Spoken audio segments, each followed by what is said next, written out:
24 news express में शीतल। आइए नजर डालते हैं आज की कुछ खास खबरों पर। पूर्व विधायक किशोर समरीते की जमानत याचिका खारिज, भेजे गए जेल।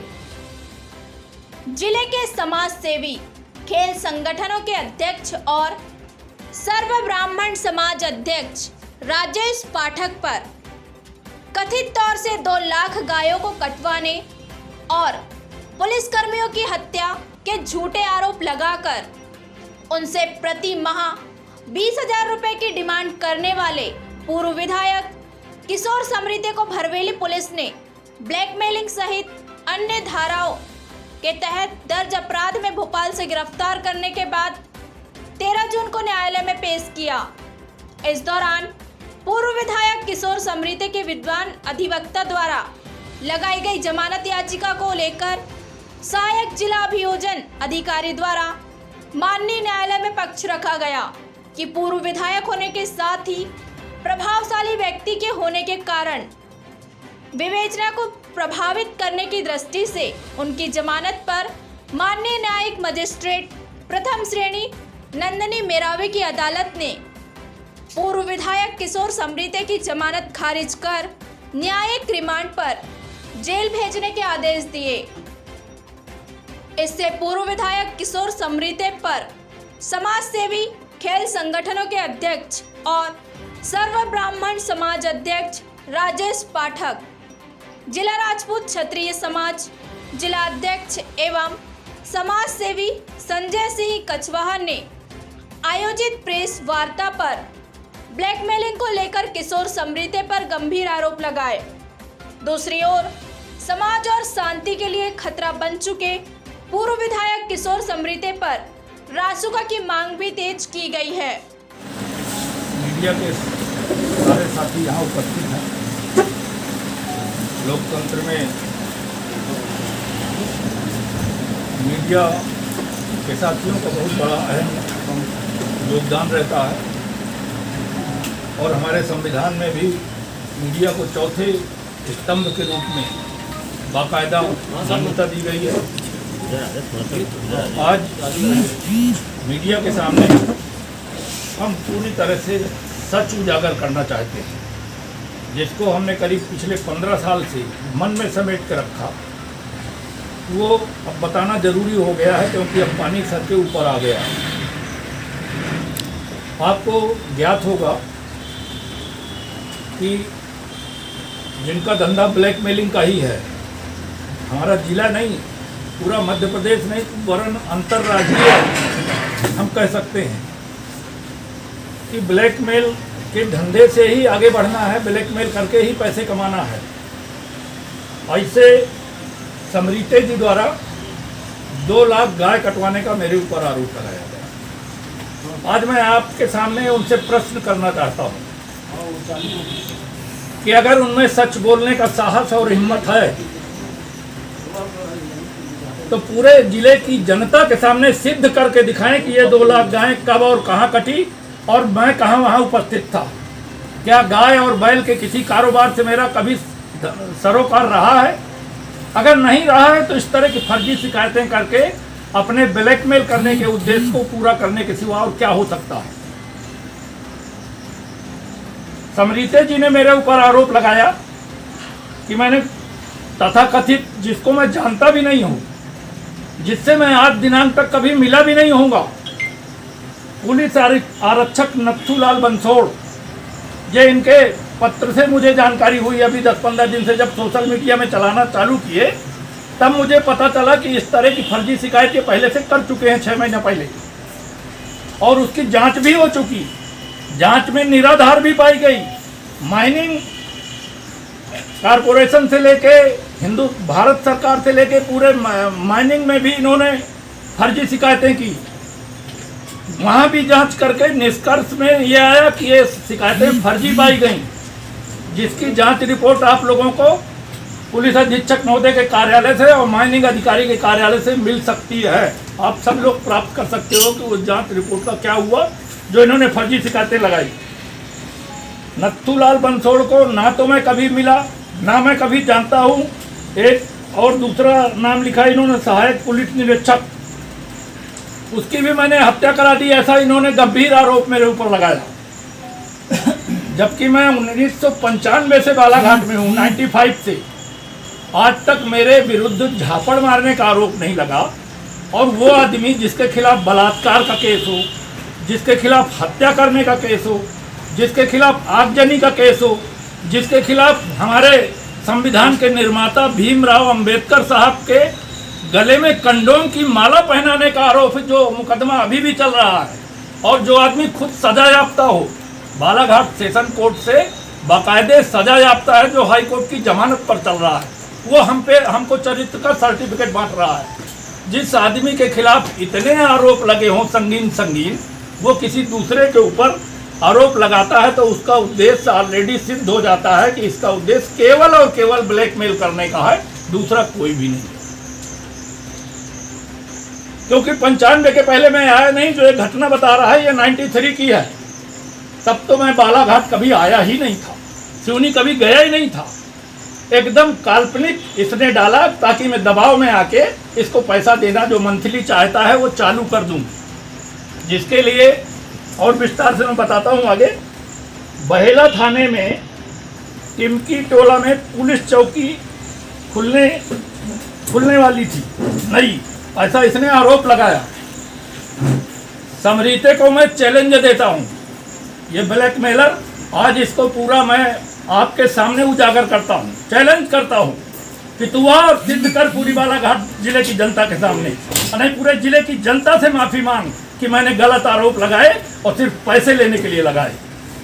इसने लगाया आरोप कि मैंने उस पुलिस चौकी पे कब्जा कर लिया, मेरे आदमी उस पुलिस चौकी में रह रहे हैं। आप लोगों के संज्ञान में कोई ऐसी बात आई कहीं? कोई पुलिस चौकी पे कब्जा कर सकता है? यह आदमी एकदम काल्पनिक बात लिखता है सिर्फ पैसे लेने के लिए। मुझे पक्की जानकारी है कि यहाँ नगर निरीक्षक रवि भदौरिया हुआ करते थे बालाघाट में, टाउन में। उस समय बालाघाट के एक संभ्रांत उद्योगपति परिवार हैं, उनको इसने चित्रकूट के बदमाश, चित्रकूट वहाँ का एक नामी गिरामी बदमाश से फ़ोन करवाता था फिरौती के लिए, जिसका कनेक्शन समरीते के फ़ोन से मिला था। ऐसी जानकारी उस समय हुई और उसकी जांच भी चल रही थी। लेकिन वो उद्योगपति परिवार बेचारे संभ्रांत परिवार है, मैं उनका नाम लेना नहीं चाहता, बालाघाट के ही हैं। उनसे भी धमका चमका के उनको किसी तरह से उसमें इसने अपना जो सूचना पत्र था वो वापस कराने के लिए बाध्य किया, और जैसे तैसे भी किया हो। लेकिन ये एकदम 100% कन्फर्म है, अगर जांच की जाएगी तो पता लगेगा कि कोई चित्रकूट के बदमाश से इसका कनेक्शन था और इसने बाकायदे फ़ोन के माध्यम से उनसे फिरौती की मांग करवाता था, डरवा धमका के। दूसरा एक मेरी जानकारी में इसलिए मामला है क्योंकि मैं कभी न कभी शराब के व्यवसाय से जुड़ा रहा। आज मैं शराब के व्यवसाय से आज की तारीख में नहीं जुड़ा हूँ, लेकिन इससे जुड़ाव रहा, कभी जुड़ा रहा कभी नहीं जुड़ा रहा। तो यहाँ पर एक जिला आबकारी अधिकारी सांगर हुआ करते थे, उनके खिलाफ भी इसने 300 करोड़ से 500 करोड़ का आरोप लगाया। और सरकारी अधिकारी कर्मचारी जल्दी जरा घबरा जाते हैं कि फर्जी आरोप लगाए, ऊपर नीचे जाएगा, उनकी करेक्टर रोल बिगड़ता है।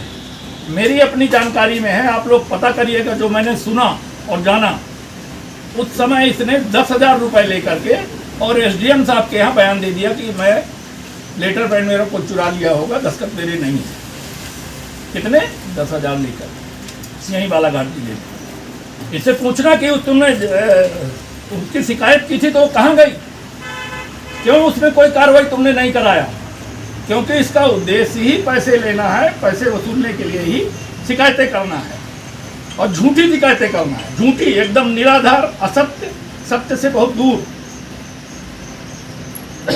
मैं एक बात और कहना चाहता हूँ, समरीते यहाँ पर कम से कम पिछले 10 साल में 25-30 बार आया होगा, यहीं पर जहाँ आप बैठे हो यहीं पर आया हो। कभी इनकी उपस्थिति में आया, कभी इनकी उपस्थिति में आया, कभी अनिल गुरनानी बैठे हैं उनकी उपस्थिति में आया।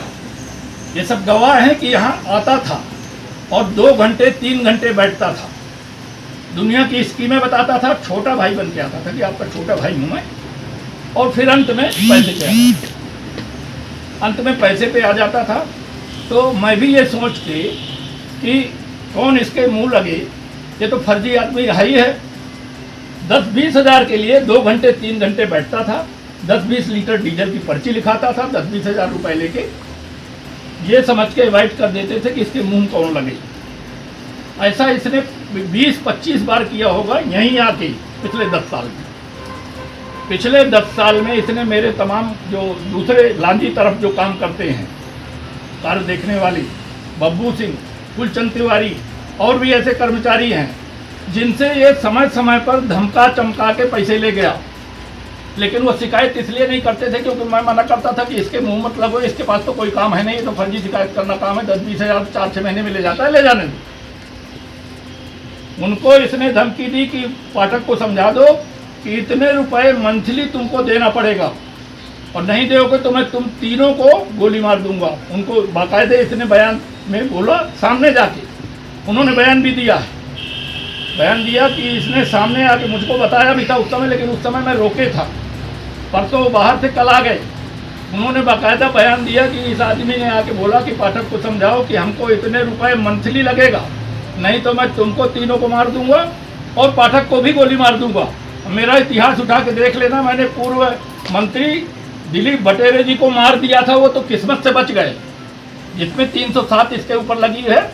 3 से 4 महीने भंडारा जेल में रहा और वो मुकदमा बाकायदे चला, इसके आपराधिक इतिहास में है। इतना ये खतरनाक किस्म का आदमी है, अपने आप को भूला बताने वाला। तो मैं चूंकि ये छोटा भाई बन के आता था, उनकी माता जी मेरी पूज्य माता जी है, मैं उनको प्रणाम करता हूँ, उनके कहे हुए सब वचनों का मैं आदर करता हूँ। लेकिन मेरा एक प्रश्न है उनसे भी कि आखिर इस प्रदेश में, इस देश में, हमारे बालाघाट जिले में जितने लोग व्यापारी समुदाय के लोग हैं, जो कहीं ना कहीं कोई ना कोई बिजनेस करते हैं, छोटा बड़ा मझोला सब व्यापार करते हैं, वो भी किसी न किसी माँ के लाल हैं, वो भी किसी न किसी माँ के बेटे हैं। और ये आदमी हर किसी को ब्लैकमेलिंग करता रहा पिछले 20 साल में। ऐसे आदमी के खिलाफ राष्ट्रीय सुरक्षा कानून लगना चाहिए, जो इतना साथी और अपराधी हो। ये कहता है मैं फक्कड़ हूँ, मेरे पास तो कुछ है नहीं। मैं प्रश्न करना चाहता हूँ कि माता जी से कि अगर ये फक्कड़ है तो कोई फक्कड़ हेलीकॉप्टर या बम्बई से हीरोइन लेके चुनाव प्रचार कर सकता है क्या? हेलीकॉप्टर में 10 दिन रख के उसको घुमा सकता है क्या? नहीं घुमा सकता। अगर वो लाया तो वहां भी किसी उद्योग धंधे वाले को ब्लैकमेल किया होगा, नहीं लाया तो पैसा कहां से आया? ये जवाब दे समरीते जी। समरीते जी का खर्चा कहां से चलता है? मेरी जानकारी में है 2-2 फ्लैट ये मेंटेन कर रहे हैं भोपाल में, वहां भी कर्मचारी रहते होंगे। ये पजेरो गाड़ी मेंटेन कर रहे थे पहले, जिसको इन्होंने साजिश करके खुद आग लगा दी।